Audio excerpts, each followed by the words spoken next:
சீனா, Japan, Russia, Malaysia, Thailand, Indonesia ஆகிய 7 நாடுகளுக்கும் இலங்கை தொடர்ந்து வழங்கும். வெளிநாட்டவர்கள் இலங்கைக்கு வரும்பொழுது 30 நாட்களுக்கான விசா கட்டணமாக அறவிடப்பட்ட $50 என்ற பழைய தொகையை தொடர்ந்தும் முன்னெடுத்து செல்ல அமைச்சரவை முடிவு செய்துள்ளது.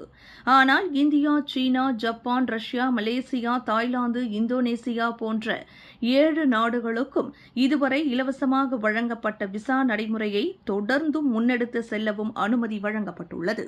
அத்தோடு இந்த நாட்டுக்கு வரும் வெளிநாட்டவருக்கான விசா நடவடிக்கைகளை முன்னெடுக்க குடிவரவு, குடியகல்வி திணைக்கள அதிகாரிகளுக்கு மீண்டும் அதிகாரம் வழங்கப்பட்டுள்ளது.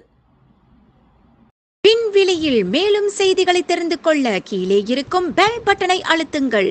உங்கள் ஆதரவை வெளிப்படுத்த லைக் மற்றும் ஷேர் செய்யுங்கள். தொடர்ந்து விண்வெளியுடன் உங்கள் பயணத்தை தொடர்ந்திருக்க சப்ஸ்கிரைப் செய்யுங்கள்.